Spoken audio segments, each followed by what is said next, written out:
Good day. Welcome to the Horse Speak Book Club. I'm your host, Laura Wilsey, and we are embarking on a journey through the Horse Speak Trilogy.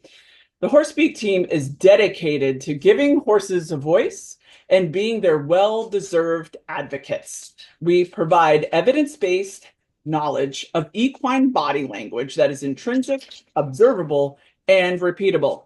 We offer online courses, a weekly video club where we analyze our members' videos, from herd dynamics to riding, and also in-person clinics. If you would like to learn more, please visit horsespeakacademy.com. This also is a judgment-free zone. Everyone here has a varied horsemanship background, and we ask you help keep the environment safe so no one feels shamed in any way. And this is Willow Pillow, our Catahoula Cur Labrador, who likes to snore in the background because she finds what we're doing a little bit boring. But anyway, so we are beginning on page 51, step number 3. The 4 G's of horse speak and the greeting ritual. The 4 G's of horse speak are greeting, going somewhere, grooming, and gone. Greeting is how one horse meets another horse or human or other animal for that matter. Going somewhere entails movement. A horse or human moving another, a horse or human, being moved by another, or a horse moving together with another. This movement can be minor, which would be yielding the head from your bubble of personal space, or major, which would be changing locations in the arena or pasture. Grooming is a mutual invitation for touch, a willingness to groom or be groomed on the withers or chest or other places, with the lips or teeth between horses and with our hands and fingers when we're involved, indicates an intimate connection.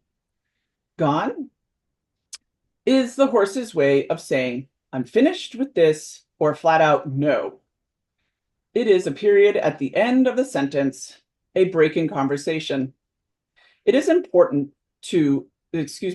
important element that you both need to be able to recognize and to use when talking to your horse in horse speak. In this chapter, we'll learn about the first G, greeting. And next would be Danuta. Hi. Greeting.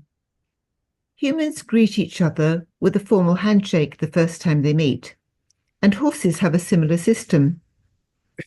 The greeting ritual is a basic platform I have created to teach humans how conversations with horses can exist. The greeting ritual consists of 3 separate moments in which horses that are meeting touch noses on the greeting button. The speed at which they may perform these 3 touches varies from lightning fast to very slow. The reason for the 3 official touches is simple.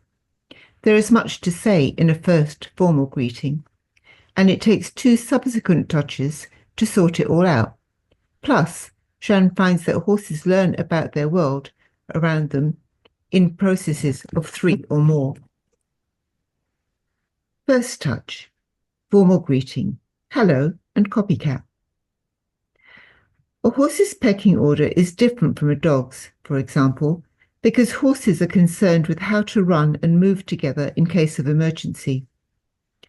In a horse's world, any moment could bring danger, and the more alpha a horse is in the pecking order, the more responsible that horse is for fending off attackers. In dog psychology, the alpha dog calls the shots, but in horse psychology, to lead is to be responsible for the welfare of those that are weaker. The only difference in horse social order occurs between stallions. A herd is typically made up of grandmothers, aunts, mothers, and daughters. There is one dominant stallion, and he not only guards his ladies from other rogue stallions, but from mountain lions, wolves, and bears. Stallions that have no mares band together in bachelor herds, and although they can enjoy some rowdy play, they tend to develop strong emotional bonds with each other and follow the same herd dynamics as any other herd. Domestic horses are bought and sold and moved from barn to barn and have to deal with new herd members often. Sometimes they are not turned out directly with other horses and can only socialize over a fence, if at all. But the formal greeting ritual remains essential for horses who are just meeting each other to be able to sort out who will tell who what to do. The first touch is much like a formal human handshake. It is the hello followed by an immediate question. Where are you in the pecking order? Horses size each other up and assess very quickly as much as they can about the other's herd status. There's much more to it than just calling one alpha, because a healthy herd has many diverse roles that get played out. The peacemaker, the bully, the sentry, and the joker, to name a few. Immediately after the first nose touch, one horse will make a move in one direction or the other, which can be as subtle as a shift of the head position. The question is, if I want to go that way, will you follow? I call this copycat, because in a friendly exchange, one horse will copycat another's movements to indicate, yes, I will follow you. Thank you. All right, Wanda? Second touch, getting to know you and copycat. After the delicate first encounter, there will be a second nose touch, usually with a deep inhale.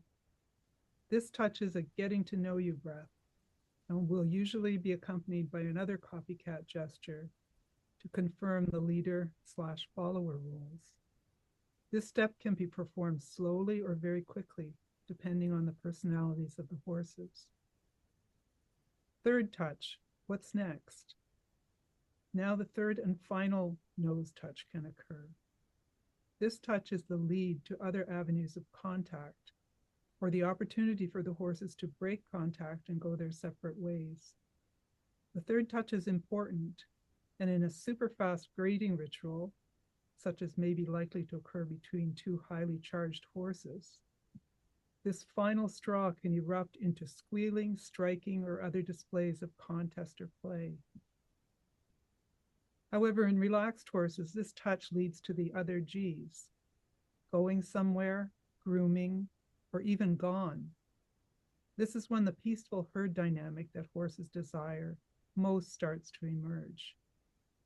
Luckily for us, horses seem to be impressed when humans figure out to extend their knuckles in one hello touch, and they are happy to welcome us into their world, even without the entire formal greeting ritual.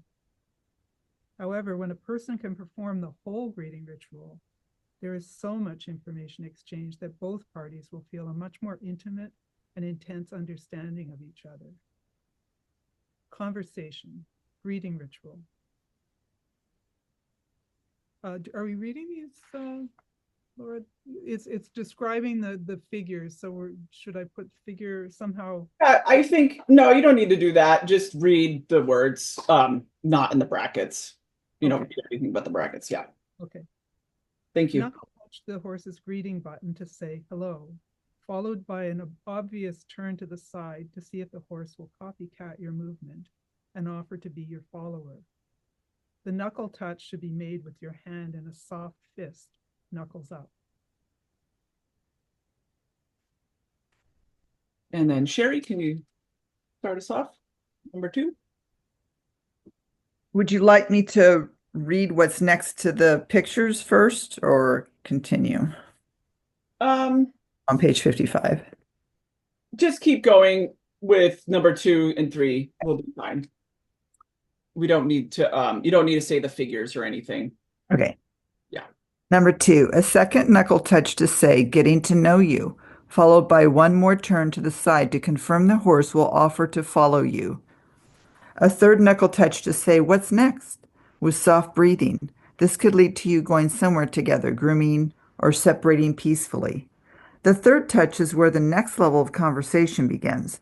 This is where some inherent differences in what humans and horses value can lead to misinterpretation of actions. Horses value space more than touch, but we value touch more than space, at least with animals. Rocking together. No doubt you've seen horse friends express connection with each other by grooming each other with a rhythmic, toothy scratching of each other's withers and back. We are going to discuss grooming at greater length in the book. But for now, you should know that a horse may invite grooming from a human by lingering at the third knuckle touch in the greeting ritual. When this happens, naturally reach to scratch the withers area. I recommend placing your other hand knuckles up below the horse's muzzle so he has something to target if he feels like lipping you in return. When you watch two horses scratching each other's withers with their teeth, you will see them rocking together slightly. There's a sweet conversation you can mimic. I call it rock the baby. It takes advantage of this friendly area just where the withers slope towards the horse's back, the grooming button. If you are comfortable in your relationship, you can rock the baby on the horse's withers while he is at liberty in his stall or pasture. Later, we will discuss doing it better with a halter and a lead rope. And Emily? Conversation, rock the baby. Stand with your inner zero at the horse's girth line, facing the same direction your horse is looking. 2, place your hand closest to the horse across his withers.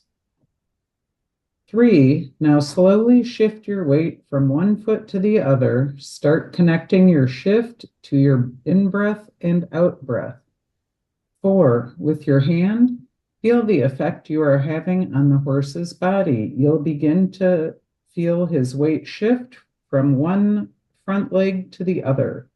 You can begin to quietly encourage his internal rock. Slightly increase your movement, perhaps by swinging your hips slightly with your weight shift. The idea is not to forcibly rock him, but to let him join in the movement if he wishes. The rock the baby conversation connects your horse's sense of balance to your own. Anytime you foster balance with your horse, you create mutual balance. When you create physical well-being via balance with a horse, you are also creating emotional well-being. I must note that some horses will choose going somewhere rather than grooming directly following the greeting ritual. So we are going to explore that G in more detail first. However, we as humans who crave touch usually want to put our hands on our horses as soon as possible. If we can delay our need for physical comfort and follow the horse's protocol, we will create a deep sense of trust in our horses. Even a horse who seems to want touch, who is either conditioned to be used to it or comes across like a sort of giant puppy rubbing his head all over you, will benefit from your restraint and from following the going somewhere part of the ritual first. The reason is simple. Establishing who leads whom and who follows whom is more essential to our mutual trust and safety and will generate more authentic affection from the horse than touch. He will enjoy your clarity of purpose. Awesome. Thank you so much, Yael, for reading. And this is John Weaver. He really likes the grooming ritual of cat speak, don't you? Yes, I am owned by this cat, and he was very helpful. Yes. So thank you all for reading, like I said, and we look forward to, if you have a verbal question, you're more than welcome to raise your hand, or if you would like to just use the chat, we can manage that also. So the greeting and the 4 Gs. So we're starting our conversation. And the one thing that this is an enhancement of what because if you're new to horse speak, the thing that is so fascinating about this language is like, this is the beginner decoder ring, and the third book, wherever it is, it's under my chat, the Essential Horse Speak is the dictionary. So that's a few years of applying this information into the evolution of the third book. And now we have a thought because of we have a lot of folks who have been going through our certification program, and everyone's so intrigued by how the evolution of horse speak has happened and how deeper the conversations go. So not to confuse you, that's the thing. There's the four things: greeting, going somewhere, grooming, and gone. But depending on the horse you're talking to, there could be a lot of gone phases before the grooming happens.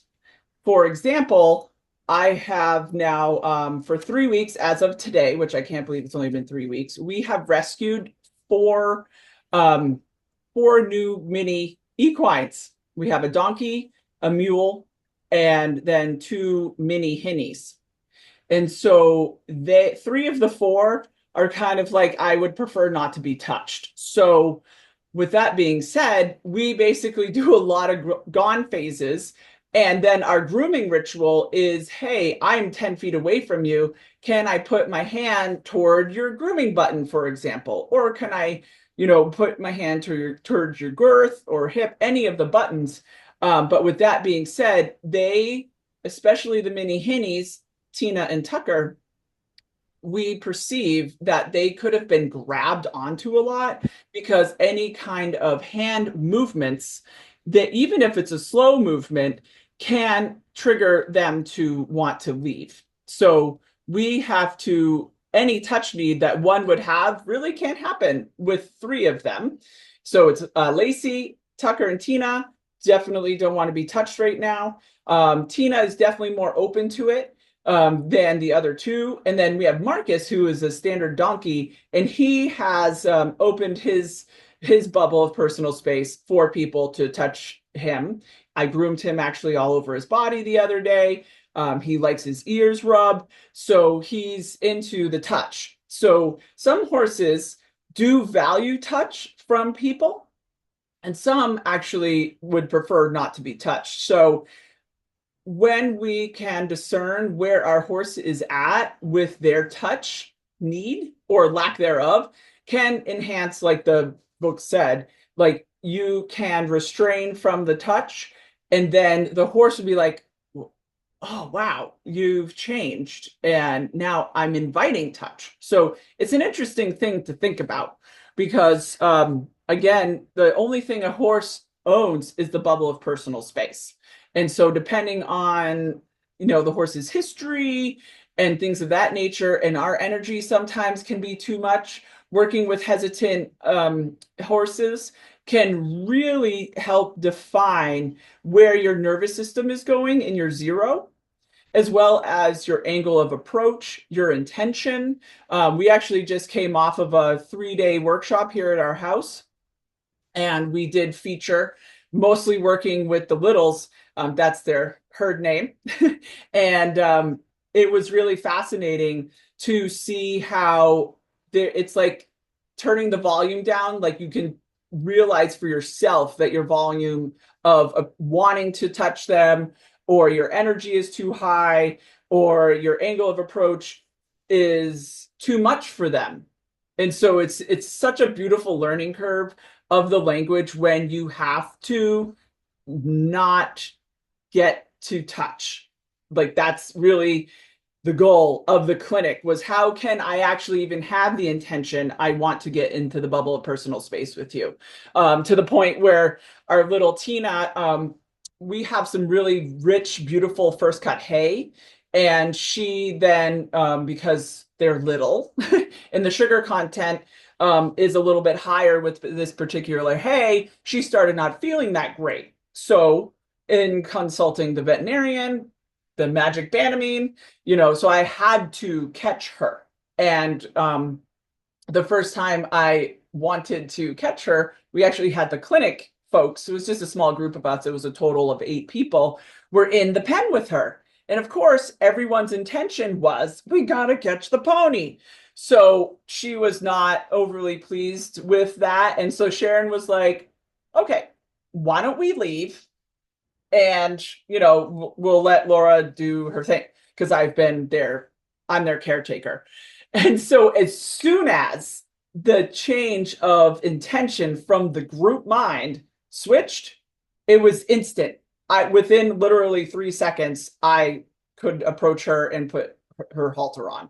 So that was really, fascinating. It's a great learning curve for everybody because this is one of those things where I have to catch her.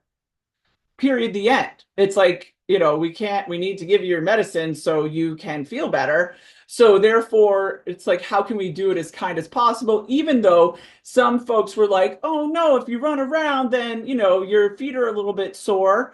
Because she does unfortunately have a history. She has foundered at some point in her history. So, it's like, oh no, you're gonna get hurt more. Why don't you just stop? Like, and we can't like join, like put that energy out, like we need to be like, hey, I'm here to help you. I see you. I see that you have discomfort. I'm here for you and with you. My nervous system is zero. I am here to be of service with you and for you. And I know you're troubled and things of that nature, but that's okay. So that our nervous system is like, I'm the emergency room doctor. I'm here to help you with your broken leg. It's one of the examples Sharon uses regularly. So if you show up like you have a broken leg and your ER doctor comes in, oh my God, look at that. It's so bad. You're going to be like, wait a minute. You're going to get hesitant. Be like, I don't want you touching me. You don't feel safe. So just throwing that out there. So that was a kind of a rabbit hole in regards to just thinking about how the 4Gs, you're always within the 4Gs when you're around your horse. So greeting, first of all, and then going somewhere, even is just a go away face. And then maybe there is a pause, a gone phase before then you say check in, maybe adjust the space a little bit. And then maybe the horse is into grooming immediately after, that. It just depends. Like that's the thing with horse speak that is it's beautiful and also can be a little bit challenging is that there's like black and white protocols, but there's so much gray because each person, human, and each horse person are on a spectrum, right? So there's, and not a bad spectrum or a judgment spectrum, but just that there's so many variations of personalities between horse and human, and there isn't even there is also personality conflicts too, so then it's like how I am with Tina is definitely different how I am with Marcus, so I have to adjust myself, or how I am with Jagger, my personal horse, so I always have to adjust myself and be the person the horse needs me to be when I show up. So I'm going to get into the chat and we will go from there. Let's see, from PJ, an equine who has been caught by a predator human in aggressive ways is very sensitive to any of that wanting predator feeling in our body. Absolutely. And so, my personal learning of this before these guys showed up, well, guys and ladies, is that we were in Germany, whenever that was, about 5 years ago, in one of our trips, we were able to go visit a wild herd. And on the website, especially the Horse Speak Academy site, I am sitting on the ground and there's a wild tarpon about 10, 20 feet away from me. And I had just done some rock the baby and rounding my O posture and just like, everything is chill here. I'm safe, I'm good, whatever. And so then that mare laid down, which was like unreal. It was just so beautiful, to the point where the mare came to me and she greeted my knuckle, but then my energy went up and got all zingy and she got scared and ran away. And so I was just, what a learning for myself. Because never again have I ever done that. That's that excitement. It's happening. I'm greeting my horse, that it's so, especially when there's a spike, when you're like totally like Zen, for example. I mean, and you don't have to be Zen to do horse speak. That's not what I'm saying at all. But because I demonstrated such relaxation, that change in my energy was so drastic. She was like, whoa, you're not the same. So with that being said, it's thinking about, especially working with little equines, they bring in this joy and this bubbly thing because they're so little and cute, right? But they're still equines following the same protocols. So it's important to then therefore make sure that that excitement, jazzy energy inside doesn't spike when you're in the bubble of personal space or even within a paddock. So because they're reading us. That's, they're so intuitive and perceptive of our nervous system. And that's why we love them. And that's why we use them in therapy, because they can, read us like a book. So, Miss Heidi, we have an off-track thoroughbred who pins her ears every time you put your hand up to her within 3 feet. Yes, she loves the greeting, though. I have tried peekaboo with her, and she stops pinning her ears after a few times. A 14-year-old rides her, and she has issues saddling. I had her stand in the buddy position to groom and tack her, and she was much better. She seems to be likes riding, just not tacked up. She will never nip, but has never bitten. Yeah. So if she's an off the track thoroughbred, unfortunately, there's so many different types of handling that happens with them, to the point where, because I did spend some time on the track, I do know that they basically just grab onto the horses and tongue tie them and do all these things that they do. And there's no conversation. The human's just grabbing. So therefore, if especially with the follow me button, if that's something a lot of horses who have had a history that might not be the kindest, they're like, nope, I can't follow you. Tina is definitely, she's like, don't even put your hand toward my follow me button. So with that being said, practicing buttons from a distance with your hand, even the back of your hand, can be a nice thing. And, this is with the children, a 14-year-old is still an innocent kid. So therefore, their intentions are a lot different than ours.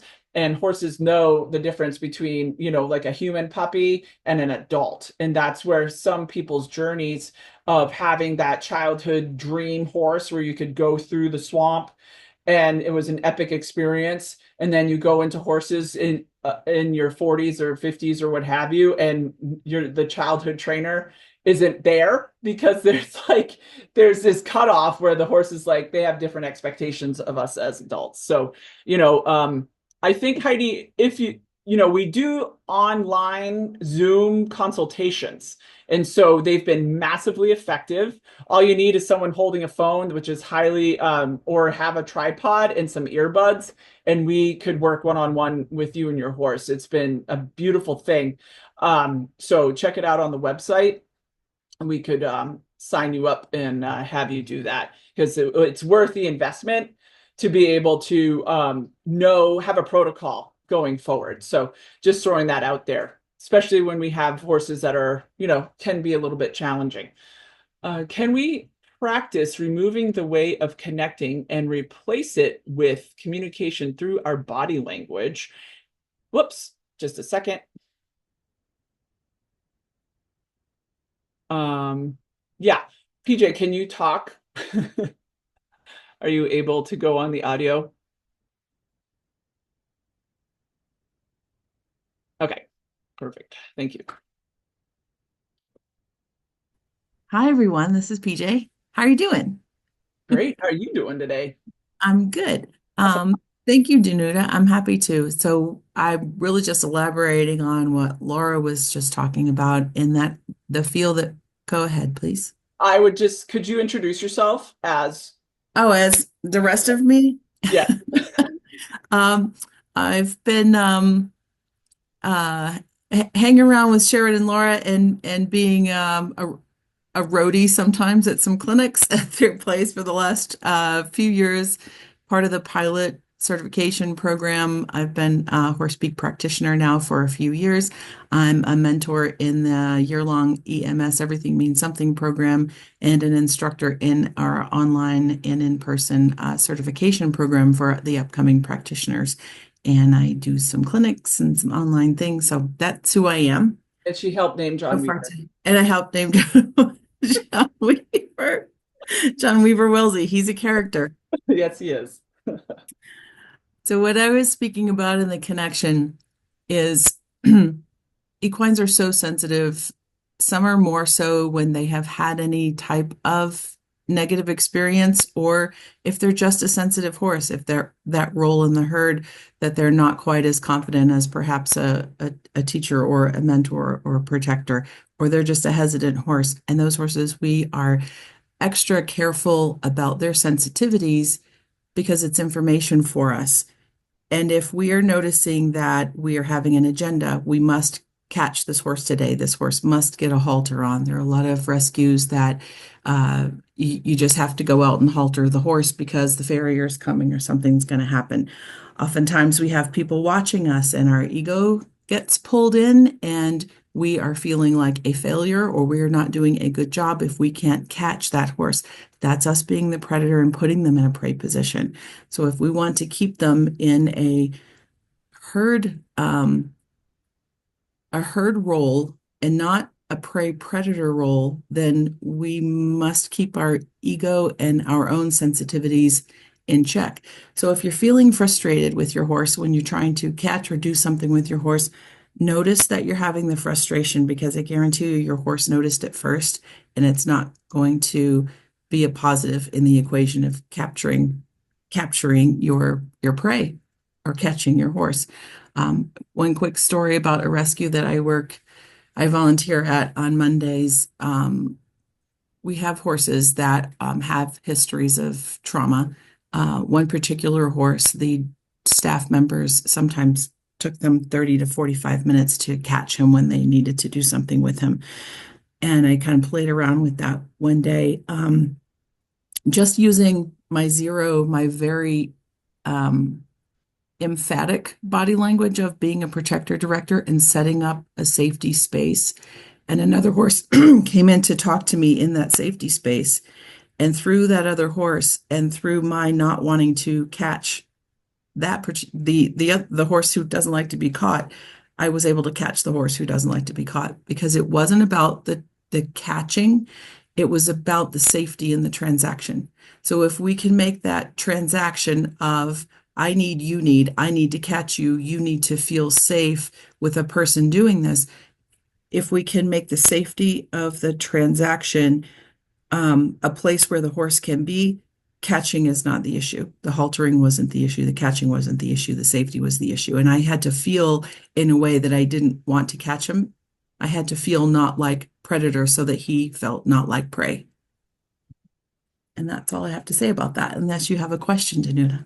And thank you for the space.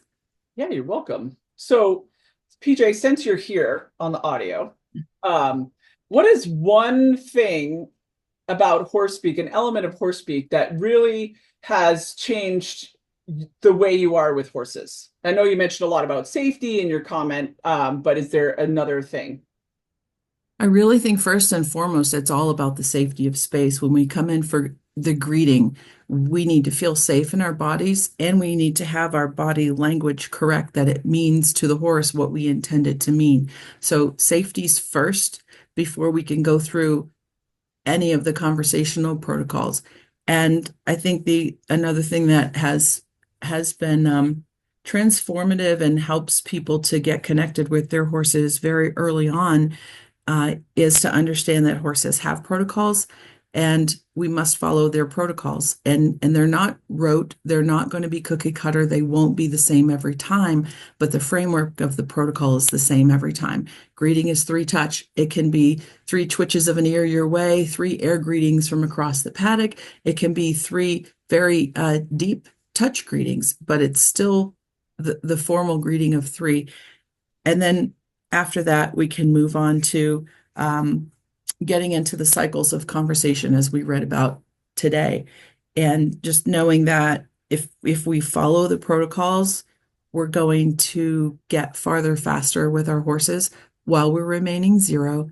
And I think we need to just be aware of that. If we need to observe horses in pastures and paddocks following these protocols so we understand it's their language. This is not us imposing any type of training.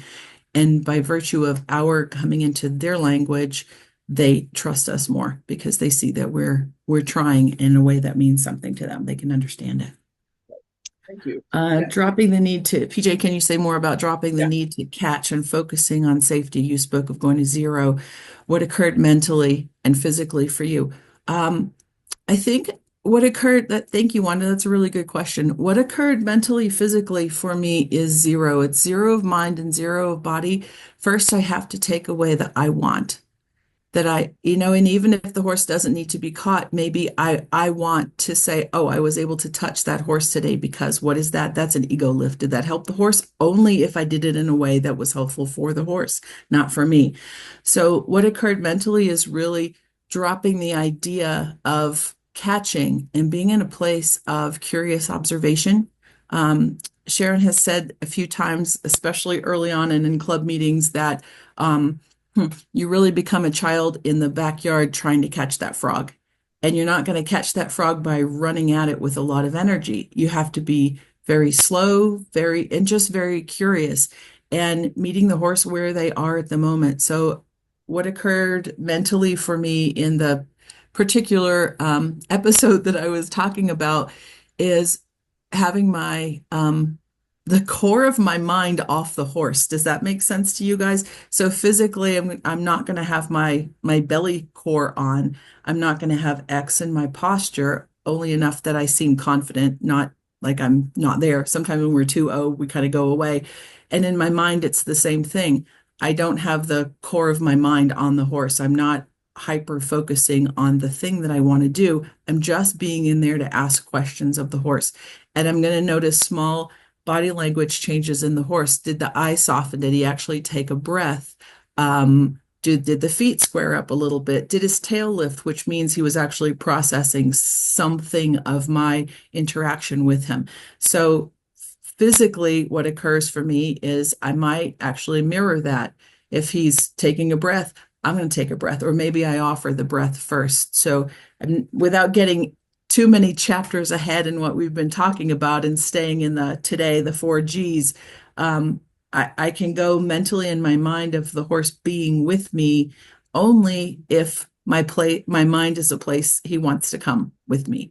And that means I take I can keep care in my mind, but I take away the want. Does that Yes. help? And you don't have the bees, like we said a couple weeks ago. Right. No beehive going on. Soothed in your head. So thank you for that. It's beautiful. And so, since I've known you for quite some time now, and you did help name my cat, and I was wondering, is there, for me too, the journey of learning horse speak is more than just learning about equine body language and how the precision within our gestures, postures, and signals says something moment to moment to moment to a horse. So with that being said, on a personal level, how has this changed your life being on this journey of understanding the horse body language? We only have 16 more minutes, Laura. I don't know. Well, this is a 3-minute Toastmasters thing. Exactly. 2 Yeah. minutes or less. Tell me about your life. Yeah. It's taught me to be a lot more observant and a lot more forgiving and a lot more understanding of if things we consider behaviors, which we usually use as a negative connotation, a negative behavior, there's always something underneath that. And so I get to play detective and figure out what's underneath that. And by practicing early on, you guys are right now, you're practicing your mechanics. Well, we do need to, as Sharon and Laura say, do the drills to get the skills. And so, yes, keep practicing your mechanics. And then you add the nuance of language on top of that. We need to learn how to say A, E, I, O, U and put our vowels together so then we can use them in the middle of consonants and make words. And it's the same way with horse speak. Right now, we are learning the mechanics because that's something we can trust. And then we learn nuance on top of that to more fluidly say and fluently say what it is we intend to say. So personally, for me, I think it certainly creates a pause for me when I'm especially talking with an animal, whether it's my new lab puppy or the horses in my backyard or the horses at the rescue. and has also, I think, caused me to be a more observant person with, say, people at the grocery store. It seeps out into other good places in a good way. Cool. Hey, well, thank you for sharing today. Welcome. Thank you. You're welcome. And thanks to Danuta to Thank have you. you just talk about what you were. Wanda. There was Thanks very definitely, much. there's a lot, that was a loaded statement. So that one put in the chat. So I appreciate you going deeper with it. And yes, so we'll talk to you soon. Thanks very much. You bet. All right. So let's go back, circle back around. Lexus says mules are very emotional and very sensitive to us wanting. I'm not surprised. The mule and the hinnies are standoffish. People call them slower to warm, but I think a nicer way of saying is that they need more gone phases rather than the fault them. Yeah, absolutely.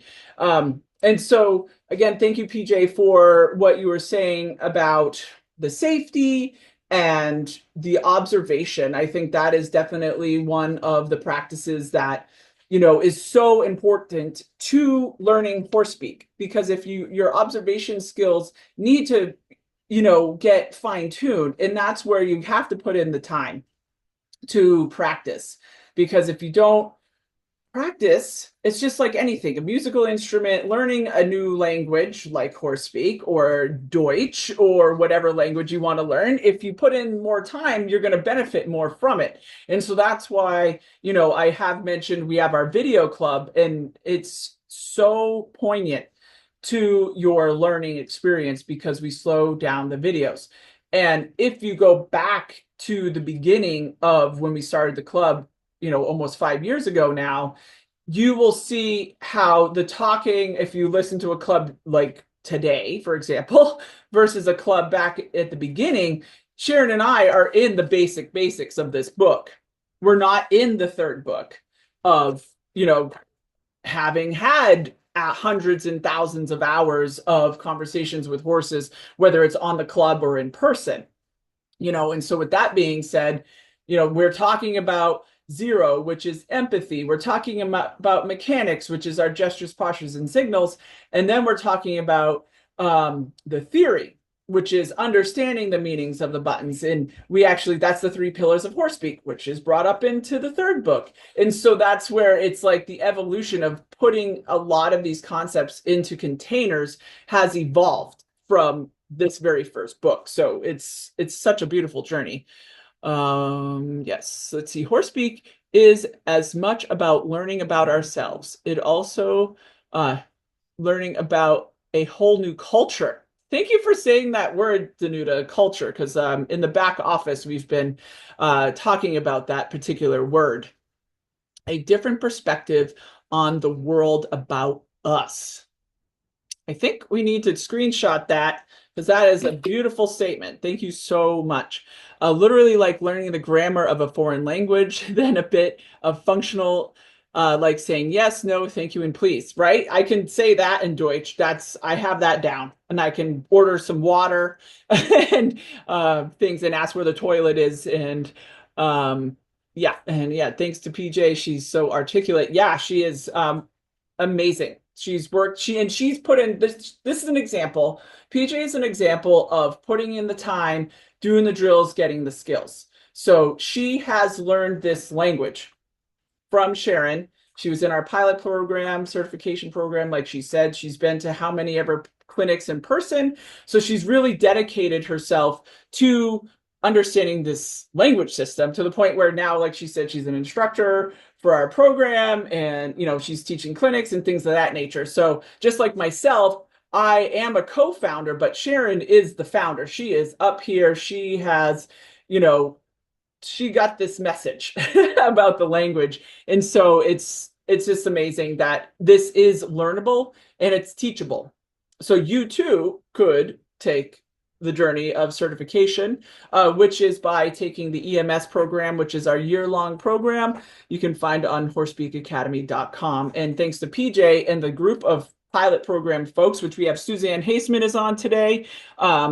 She's been in our pilot program too. So we had a group of 12 people who have been with us for quite some time and have been in this learning journey with us and for us so that we can go to the next level of doing another round of certification, you know, because the book has only been out since 2016 and time ticks by so fast. So we're going as fast as possible, you know, to create this culture within the horse industry so that people can truly understand horses from their perspective and that we can, no matter what, bring value to any horse-human relationship. Even if it's like biting, kicking, what have you, we can give you some steps to start trying immediately. So, Ms. Heidi, can you explain the webinars and how they work? Are there live dates or just pre-recorded and you just watch? Yes, both things are true. So we do have currently a live recording webinar. John Weaver, you're going to destroy my hat. Hey, pardon me for a second. Hey, dude, we can't do this. This is not for kitties. This is for the set. There you go. He just wanted the chair. See, I'm ruled by my cat. All right. So we have your horse's first teacher.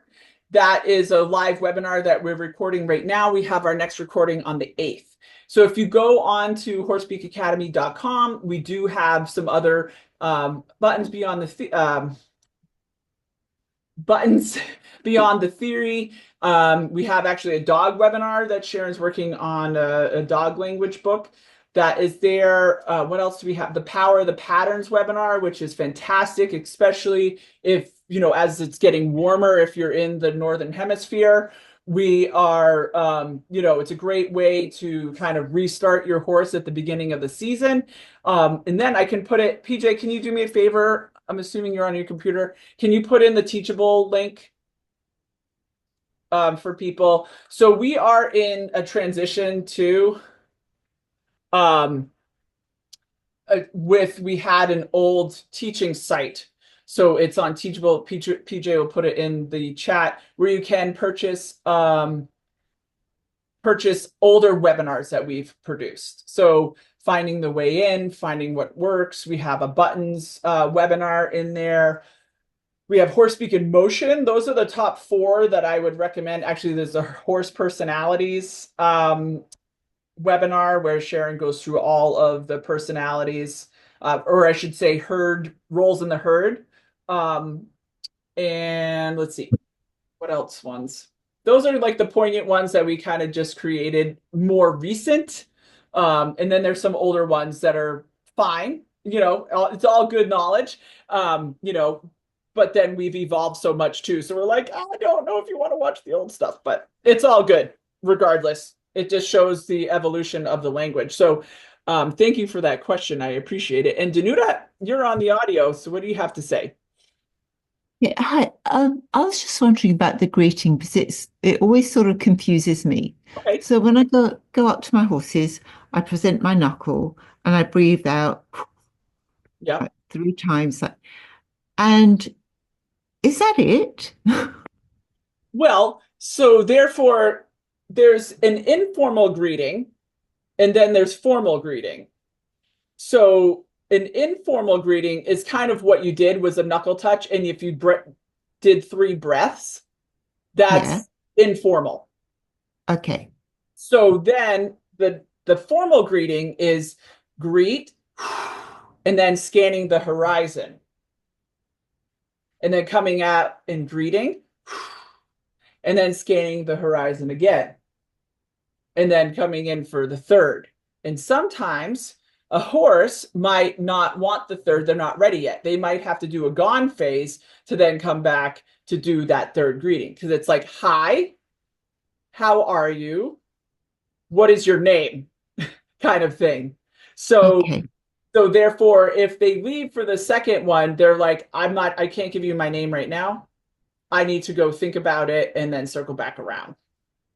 So it's much slower. And in a herd, you know, because you have a herd of horses, we do suggest that you just do kind of like, hey, informal greeting, because then you don't want to, just because of safety, that doing a formal may not be the safest thing, because then you might get what we call the shark tank, when all the horses want something at the same time, and then you're surrounded by like 5 horses.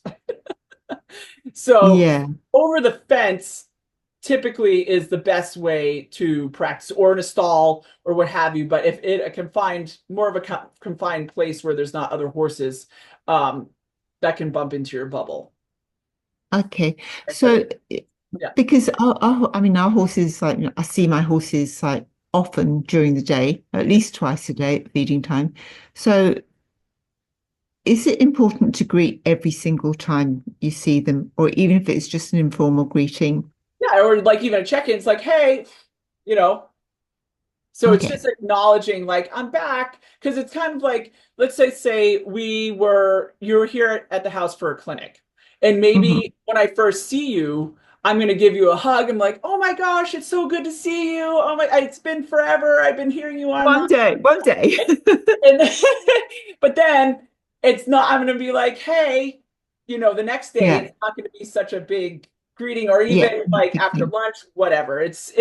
We want to think about it similarly to how we are going to greet each other.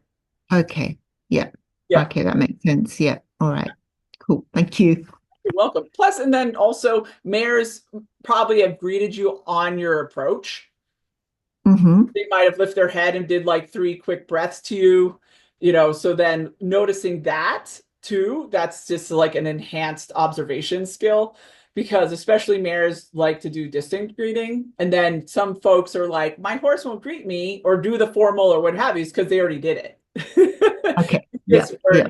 aware. Yeah. Yeah. I did the formal greeting with Dandy once, but it was like over a little bit of a distance and over a fence. And I Cool. was like really impressed that he actually did it, because he actually looked away in both directions. That was like, wow. That's awesome. Yeah, so do Yeah. that more, because you've had some, he's kind of your horse that you're really going deeper with Horse Speak with, because he's had some different things going on for him. So Yeah. doing that each time, just the one time, like the first in the morning or what have you, and to see what he does with it, because then that's like, I'm really looking out for you. I'm aware of the environment. Because it's Yeah. just like what PJ was talking about with the safety. It's Yeah. so important. That's like, yes, hi, let's check, make sure there's no coyotes coming, so before there's intimacy, so to speak. Yeah. Yeah. Yeah. Yeah. That makes sense. Thank you. Thank Yeah, you you're very much. welcome. You bet. Thank you for your question. All right, we got a couple minutes left. Check-in is concerning connection after ending one conversation and to begin another after you satisfy the greeting. Thank you, PJ, for defining the check-in. Yes, and if a horse, say, if you were doing something, say if you're at their girth, for example, and you're grooming, and a horse turns their head toward you, that would be a great opportunity to do a check-in with them, because they're like, hey, let's check in and see how everything's going. So it's kind of like if you're in a conversation with somebody, and maybe there was a little bit of a sensitive topic, it'd be like, are you okay? It's just checking in to make sure that that person is okay after talking about a sensitive topic. So, it's having manners is what we want to have with and for our horses. And with that being said, we also want the horses to have manners with us. And so we are talking about greeting, we're talking about going somewhere, which is a space conversation. So I'm going to respect your space, and horse, you're going to respect my space. And it's not because I'm alpha or mean or anything. It's just we're trying with Horse Speak to follow the protocols in which your horse's first teacher, mom, did instill at the beginning. And sometimes there is, lack of horse social growth and development learning. And so then you do get these bubble poppers and things of that nature. So with that being said, one last comment from PJ.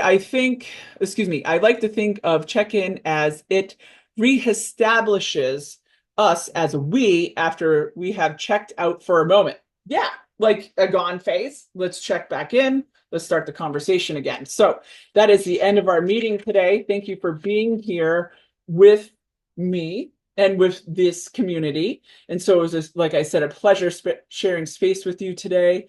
We want to give you the gift that horses gave to Sharon, which is the exact and specific nuances about our body language can communicate clearly with horses. And we all need to do this. All we need to do, is take the time, do the drills, and get the skills. So if you would like to learn more about in-person clinics, online learning opportunities, head over to the website of horsespeakacademy.com. May you enjoy the journey of learning horse speak. And the goal is to have fun while doing so. Enjoy the rest of your day. Take care, be well, and I love you.